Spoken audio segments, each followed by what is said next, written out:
কে অনেকেই প্রশ্ন করে মেসেঞ্জারে, হোয়াটসঅ্যাপে, ফেসবুকে যে হুজুর আমরা বিয়ে করেছি বাট আফটার গেটিং ম্যারিড আমাদের মাঝে ভালোবাসাটা খুব বেশি একটা ভালো না। বিয়ের পরে যদি আপনার স্ত্রীর সঙ্গে আপনার ভালোবাসার সম্পর্ক সুন্দর না হয়, মধুর না হয়, তবে পুরো জীবনটা একদম বিষাদময় হয়ে যাবে, বিষ হয়ে যাবে, অশান্তির জীবন হয়ে যাবে। তো কি কি আমল করলে আমরা আসলে ভালোবাসা বাড়াতে পারি?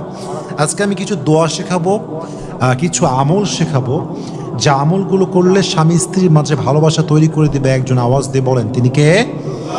আল্লাহ তৈরি করে দিবেন ইনশাআল্লাহ।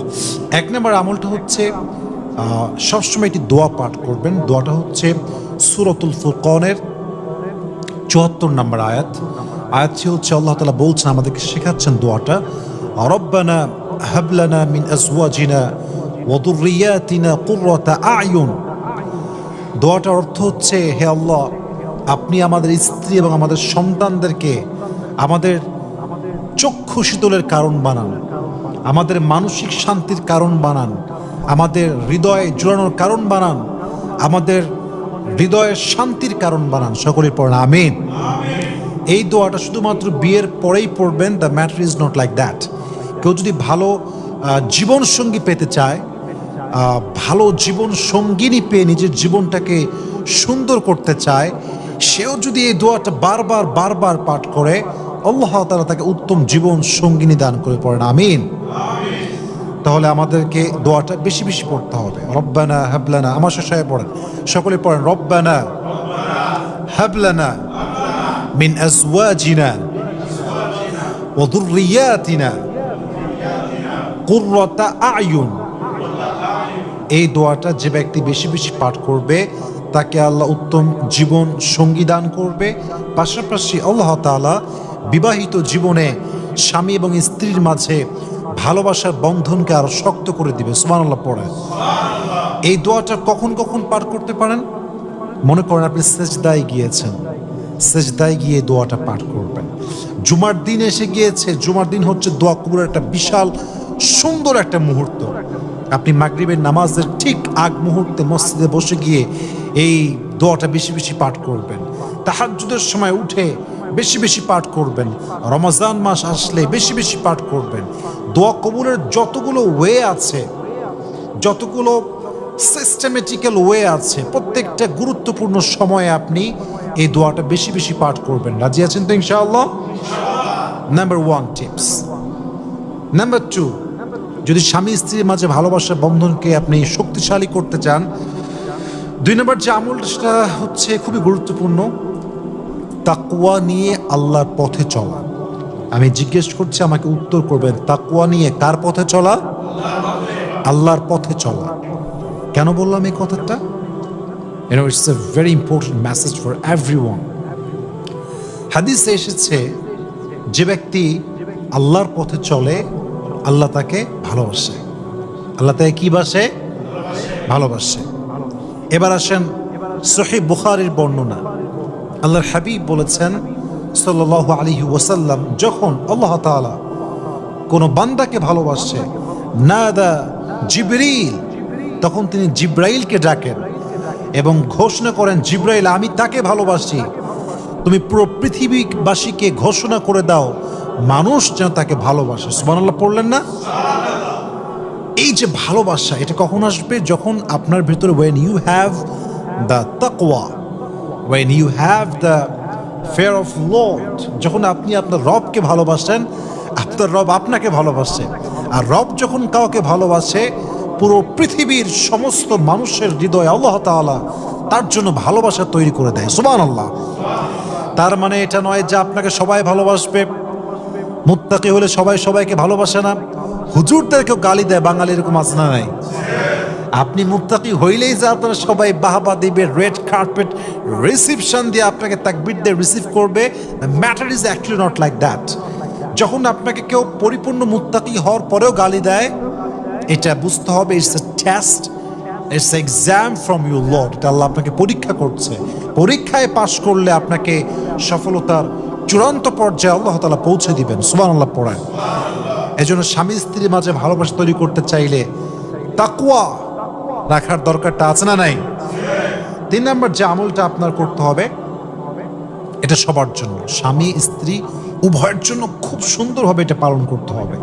আর আমি মনে করি এটা হচ্ছে একটা medicine, it's like a medicine, এটা ঔষধ। এটা কি বলেন তো? যদি কোথাও কেটে যায় দেখবেন মলম লাগালে এটা শুকিয়ে যায়, যায় কি যায় না?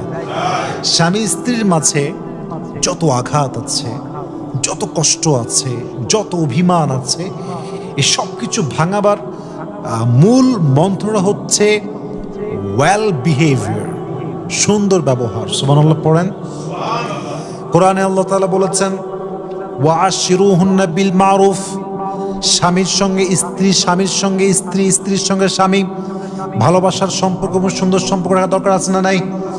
রাখতে চাইলে সুন্দর ব্যবহার করতে হবে, সুন্দর ব্যবহার ছাড়া কোনো গতি নাই। ওয়াশিরুহুন্না বিল মারুফ, সুন্দর কথা বলো, সুন্দর আচরণ করো। আর আমি সবসময় একটা ওয়াজ বারবার রিপিট এগেইন অ্যান্ড এগেইন, সেটা হচ্ছে স্ত্রী হচ্ছে পৃথিবীতে এমন একজন মানুষ, বাবা এবং মায়ের পরে সবচেয়ে সম্মান, সবচেয়ে সুন্দর ব্যবহার পাওয়ার যোগ্যতা এবং সবচেয়ে সুন্দর ব্যবহার পাওয়ার যে ডিজার্ভ করে সে হচ্ছে আপনার স্ত্রী। সুবহানাল্লাহ পড়েন। She deserves the respect and care from you. এটা সে ডিজার্ভ করে, এটা আপনার দিতে হবে। যে স্বামী তার স্ত্রীকে যত্ন করতে পারে না, ভালোবাসতে পারে না, তার চাহিদা পূরণ করতে পারে না, সে পুরুষ হতে পারে তবে সে বীর পুরুষের সন্তান নয়, সে কাপুরুষের সন্তান। ঠিক না বলেন? তো আপনাকে সুন্দর ব্যবহার করতে হবে। সুন্দর ব্যবহার করলে আপনার হৃদয়ে আল্লাহ তাআলা ভালোবাসা তৈরি করে দেবে। এজন্য সুন্দর ব্যবহার দরকার আছে না নাই? ওয়াশিরুহুন্না বিল মারুফ, সুন্দর ব্যবহার করতে হবে। এখন হ্যাঁ, the question is, if my husband hurt me or if my wife hurt me, then what can I do for that? আমি একজন স্ত্রী, আমাকে স্বামী কষ্ট দিতেই আছে, আমি একজন স্বামী, স্ত্রী আমাকে হার্ট করতে আছে, পরিবার নিয়ে কথা বলে, অতীত নিয়ে কথা বলে, জব নিয়ে কথা বলে, ফেস নিয়ে কথা বলে, বাসা নিয়ে কথা বলে, বাবা মা নিয়ে কথা বলে। So what can I do for that? আমি কি করতে পারি? এক্ষেত্রে আমি সুন্দর একটা আয়াত বলতে চাই। আয়াতের মেসেজটা হচ্ছে এরকম, ইদফা বিল্লাতি হিয়া আহসান ফাইদাল্লাযী বাইনাকা ওয়া বাইনাহু আদাওয়া কান্নাহু ওয়ালিয়ুন হামীম। আয়াতের অর্থটা জাস্ট সারাংশ বলছি। কেউ যদি আপনার সঙ্গে রুড বিহেভ করে, কই থেকে আসছিস, কি করিস, তোর মতো অযোগ্য কেউ নাই, rude behave like you are the bad person, আপনি অনেক খারাপ তার চোখে এবং সে খুব খারাপ ব্যবহার করছে, বাট আপনি তার সামনে দাঁড়িয়ে তাকে সালাম দিচ্ছেন, তাকে বলছেন ভাই আপনি কেমন আছেন, কি অবস্থা, আপনার শরীর তো ভালো, তো মন ভালো আছে, তো জব কেমন চলছে। এই সুন্দর ব্যবহার যদি কেউ করতে পারে, কোরআনে এসেছে শত্রু তো বহু দূরের কথা, এই সুন্দর ব্যবহারের মাধ্যমে সে তোমার উত্তম বন্ধুতে পরিণত হয়ে যাবে। সুবহানাল্লাহ পড়া। সুন্দর ব্যবহার, ভালো ব্যবহার করবেন। ওয়াইফ যত কষ্ট দিক, স্বামী হিসেবে আপনি একটু সহ্য করবেন। মনে রাখবেন একটা কথা আমি বারবার বলি, মেয়েদের মুড সুইং হয় বেশি। এরা এখনই ভালো, একটু পরে দেখবেন খুব রাগ। এদের মনটা হচ্ছে কিছুটা আকাশের মতো, স্ত্রীদের মনটা হচ্ছে আকাশের মতো, কখনো খুব রোদ, কখনো খুব বৃষ্টি, কখনো খুব মেঘ। এদেরকে বোঝা খুবই মুশকিল। আপনার ওয়াইফের মুড সুইং হবে, মেয়েদেরই মুড সুইং হয়, ছেলেদের মুড সুইং হওয়া এটা আসলে ঠিক না। কারণ তার যদি মুড সুইং হয় তাহলে মেয়েকে সামলাবে কে, স্ত্রীকে সামলাবে কে? সো আপনার স্ত্রী মুড সুইং হবে, তার মুখ দিয়ে উল্টাপাল্টা কথা বের হবে, সে আপনাকে খোঁটা মারবে, উল্টাপাল্টা বলবে, ব্যক্তিত্বে আঘাত করবে, বাট আপনাকে সবরের পরিচয় দেওয়া লাগবে, সরি বলতে হবে, একটু সুন্দর করে মানিয়ে নেওয়া লাগবে, তাহলেই সংসারটা সুন্দর করে দিবে একজন, তিনি কে? ওয়াশিরুহুন্না বিল মারুফ আল মুআশারাতুল হাসানা। যদি সুখী হতে চান, ভালোবাসাকে বাড়াতে চান, সুন্দর ব্যবহারটা বাড়ায় দিবেন। ঠিক আছে ইনশাআল্লাহ। 4 নাম্বার, যদি ভালোবাসাকে বাড়াতে চান, there is no alternative way of সালাম। সালাম দিতে হবে। সালাম অ্যান্ড গিফট, দুইটা বললাম, এক হচ্ছে সালাম আর এক হচ্ছে গিফট। সালাম যে ব্যক্তি আগে প্রদান করে সে অহংকার মুক্ত। আপনি জাস্ট ফিল করেন যে আপনি বাসার বাইরে আছেন, বাসায় আসছেন, জাস্ট আপনার ওয়াইফ সে গেটটা জাস্ট খুলেছে, আপনি সঙ্গে সঙ্গে বলেন আসসালামু আলাইকুম। এই যে আপনি সালামটা দিলেন, আপনি এই যে সুন্দর একটা অনুভূতি, এই অনুভূতির দ্বারাই আল্লাহ তাআলা আপনাদের উভয়ের মাঝে একটা সুন্দর ভালোবাসা তৈরি করে দেবে। সুবহানাল্লাহ পড়ে আপনি আপনার ওয়াইফকে কল দিয়েছেন, কল দিয়ে আমরা দেখা যাচ্ছে তোমার কোনো কাজ কাম নাই, তোমাকে তখন বললাম রান্না করে ফেলো, আমি আসতেছি, এখনো কোনো খবর নাই, সালাম কালাম কিছু নাই। বাট একটু ভাবেন, একটু ফিল করেন যে আপনার ওয়াইফকে কল দিয়ে প্রথমে বলেন আসসালামু আলাইকুম, খানা কি হয়েছে, আমি কি আসবো কিনা বাসায়। এই যে সালামটা, এই সালামটা আপনার ভালোবাসা বাড়াই দেবে। সো নাম্বার 1 হচ্ছে সালাম, নাম্বার 2 হচ্ছে গিফট। গিফটের ব্যাপারে একটা হাদিস আছে, সুন্দর হাদিস। قال رسول الله صلى الله عليه وسلم তাহাদু তাহাবু, হাদিয়া যত দিবা ভালোবাসা তত বেশি বাড়তে থাকবে। সুবহানাল্লাহ পড়েন। হাদিয়া যত বেশি দিবেন দেখবেন ভালোবাসা বেড়ে যাবে। ওয়াইফকে আপনি চুড়ি কিনে দেন, ওয়াইফকে আপনি শাড়ি কিনে দেন, ওয়াইফের জন্য আপনি একটু মেকআপ নিয়ে আসেন, ওয়াইফের যা যা লাগে শাস্তি একটু নিয়ে আসেন, একটু গোলাপ ফুল দেন, রজনীগন্ধা দেন। যত বেশি গিফট করবেন দেখবেন যে আপনার ওয়াইফের হৃদয়ে আল্লাহ তাআলা ভালোবাসা ঢোকাই দিবে। রাজি আছেন তো ইনশাআল্লাহ? সো সালাম and gift, repeat after me, সালাম অ্যান্ড গিফট। মাশাআল্লাহ। 5 নাম্বারটা হচ্ছে, যদি আপনারা আমল করতে চান স্বামী স্ত্রীর মাঝে ভালোবাসা বাড়াবার জন্য, গুনাহ থেকে বাঁচতে হবে, গুনাহ থেকে বাঁচতে হবে। সুন্দর একটা কথা মনে পড়ে গেল, ইমাম বুখারী রহমতুল্লাহি আলাইহি লিখেছেন তার কিতাবে, যদি আপনারা দুইজন একে অপরকে ভালোবাসেন এবং যদি সেখানে কেউ গুনাহে জড়িয়ে যায়, অন্যায়ে জড়িয়ে যায়, হারামে জড়িয়ে যায়, যে মানুষটা আপনাকে সবচেয়ে বেশি ভালোবাসে, সবচেয়ে বেশি ফিল করে, সবচেয়ে বেশি আপনাকে বুঝতে পারে, সবচেয়ে আপনার সঙ্গে যে খুব অ্যাটাচড, হার্ট কানেকশন, উনি বলছেন যদি গুনাহে জড়িয়ে যায় কেউ, এই সুন্দর ভালোবাসার ইতি হবে এক অসাধারণ জঘন্য মাধ্যম দিয়ে, জঘন্য সিচুয়েশন দিয়ে। গুনাহে যদি কেউ জড়িয়ে যায়। আর একটা কথা বলি, যদি আমি কাউকে পছন্দ করি, কেউ আমাকে পছন্দ করে, উভয় আমরা একে অপরকে ভালোবাসি, আমরা হাজব্যান্ড ওয়াইফ, আমি যদি কোনো গুনাহের কাজ করি এবং আমার ওয়াইফ যদি আমাকে সাপোর্ট করে, একদিন আমাদের সম্পর্ক জঘন্যভাবে শেষ হয়ে যাবে, জঘন্যভাবে এটার এন্ডিং হবে। এটা শুধুমাত্র ওয়াইফ হাজব্যান্ডের ক্ষেত্রে না, ফ্রেন্ডশিপের ক্ষেত্রে দ্য ম্যাটার ইজ সেম। কেউ যদি গুনাহের ক্ষেত্রে আপনাকে হেল্প করে, তার সঙ্গে আপনার সম্পর্ক টিকবে না। I have seen a lot of people in my life যারা গুনাহের ক্ষেত্রে একে অপরকে সহযোগিতা করেছে, রিলেশন টেকে নেয়, সম্পর্ক ভেঙে গেছে। বন্ধুত্ব সম্পর্ক হতে পারে, স্বামী স্ত্রীর সম্পর্ক হতে পারে। এজন্য গুনাহ থেকে বাঁচতে হবে। যদি ভালোবাসা বাড়াতে চান, আপনার স্ত্রী গুনাহ করলে আপনি হাত ধরবেন যে please don't do that, and it's haram, it's prohibited things, you can't do that, I'm your husband, I'm telling you that you should not do it. একটু বাধা দেন, একটু তাকে বোঝান, গুনাহে জড়ানো যাবে না। গুনাহ হচ্ছে মারাত্মক বড় ইফেক্টিভ জিনিস, এটা রিলেশনকে ভেঙে চুরে চূর্ণ বিচূর্ণ করে দিবে। আর সবচেয়ে লজিক্যাল বিষয়টা হচ্ছে, গুনাহটা হচ্ছে মানুষের জীবনের রহমতকে দূর করে দেয়। কি দূর করে দেয়? রহমতের অপর নাম কিন্তু ভালোবাসা। রহমত যে পরিবারে থাকে, সেই পরিবারে ভালোবাসা থাকার পসিবিলিটি আছে। আর যে পরিবারে রহমত নাই, রিজিকে বরকত নাই, মানসিক শান্তি নাই, ওখানে ভালোবাসা কখনো আসবে না। আর এই রহমত কখন উঠে যায়? যখন কেউ গুনাহ করে। এই জন্য গুনাহ যদি না করেন, ভালোবাসা বাড়বে। গুনাহ করলে ভালোবাসা দূর হয়ে যাবে। আপনার বাসায় টিভি আছে, সারাদিন স্টার চর্চা, সারাদিন তামিল মুভি, হিন্দি মুভি দেখতেই আছেন। আপনার বাসায় একজন যুবতী মেয়ে আছে, সে পর্দা করে না, আপনার ছেলে দিনের লাইনের না, পুরো পরিবার জেনা, গুনাহ, মদ, নেশায় আসক্ত, সবাই গুনাহে লিপ্ত। আপনি মার্সি কেমন করে এক্সপেক্ট করেন? আর যেই ঘরে রহমত নাই, আল্লাহর রহমত যে ঘরে নাই, সেই ঘরে স্বামী স্ত্রীর মাঝে কোনো ভালোবাসা আসতে পারে? তাহলে বোঝা গেল গুনাহ থেকে বাঁচতে হবে। রাজি আছেন তো ইনশাআল্লাহ? 6 নাম্বার, বেশি বেশি দুরূদ পাঠ করতে হবে। এটা কিন্তু অনেক দামি জিনিস, আমরা জানি না। দুরূদ যে পাঠ করে তার হৃদয়ের সমস্ত কষ্ট হালকা হয়ে যায়। সুবহানাল্লাহ পড়েন। দুরূদ যে পাঠ করে তার মানসিক শান্তি আল্লাহ দান করে। সুবহানাল্লাহ। দুরূদ যে পাঠ করে তার মানসিক ডিপ্রেশন হালকা হয়ে যায়।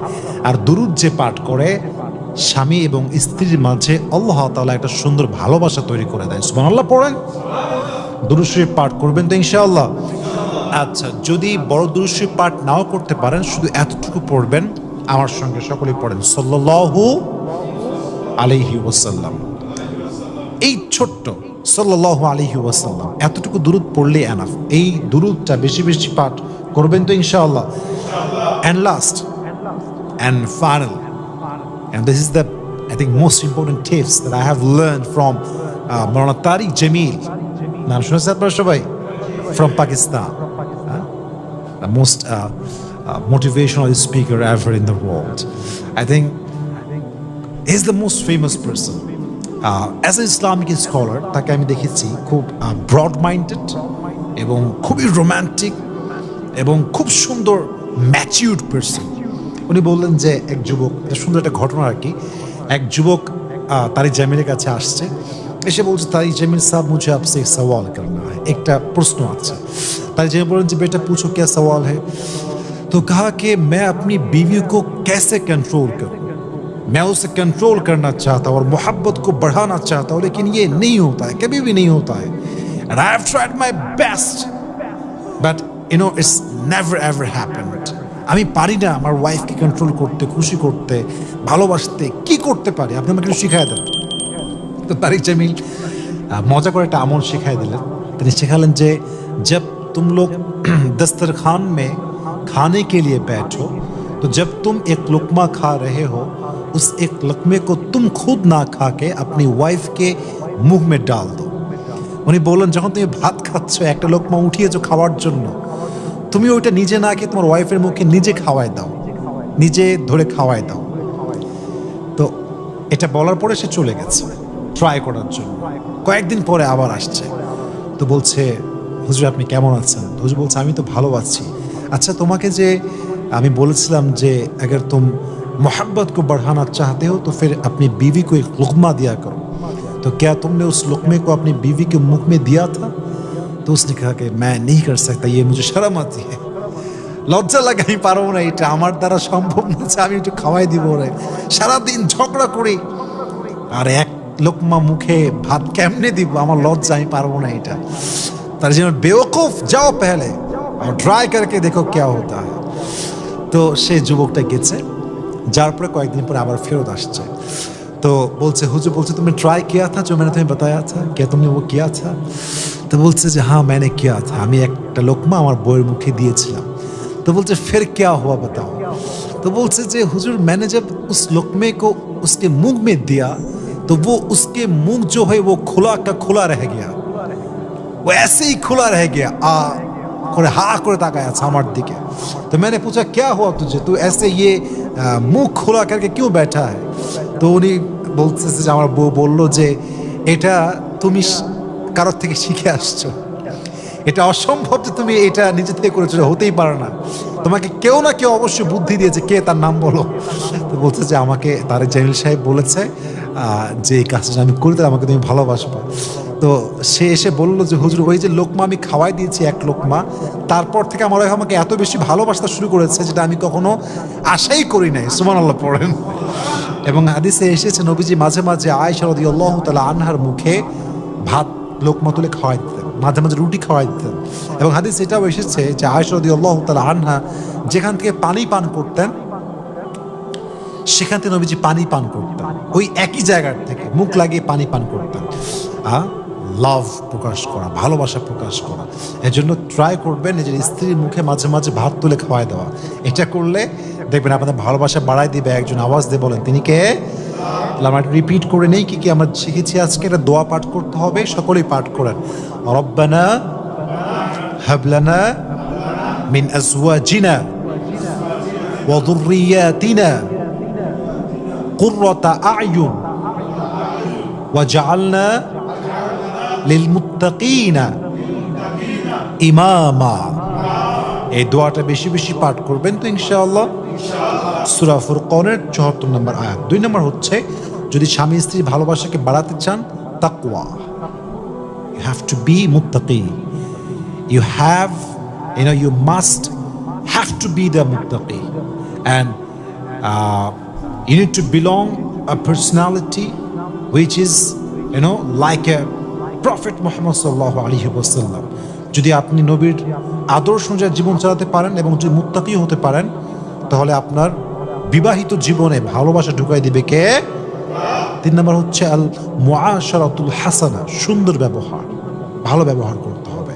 ৪ নম্বরটা হচ্ছে আমি বলেছিলাম যে সালাম অ্যান্ড গিফট, সালাম অ্যান্ড হাদিয়া যত বেশি, ভালোবাসা তত বেশি। মাশাআল্লাহ। ৫ নম্বর হচ্ছে you have to protect yourself from any kind of haram things, prohibited things that Islam has prohibited.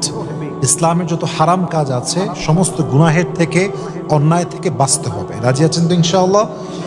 ৬ নম্বর হচ্ছে আমলটা দুরূদ পাঠ করতে হবে।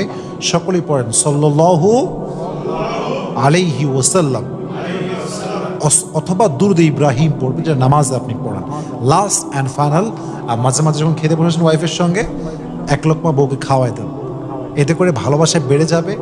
আর যদি রাগ হয়েও থাকেন, আগে যতটুকু আমি শুনেছি জেনেছি, যত রাগ আছে আপনার, এই একটা লোকমার মাধ্যমে সমস্ত রাগ ঝরে পড়বে। সুবহানাল্লাহ পড়েন।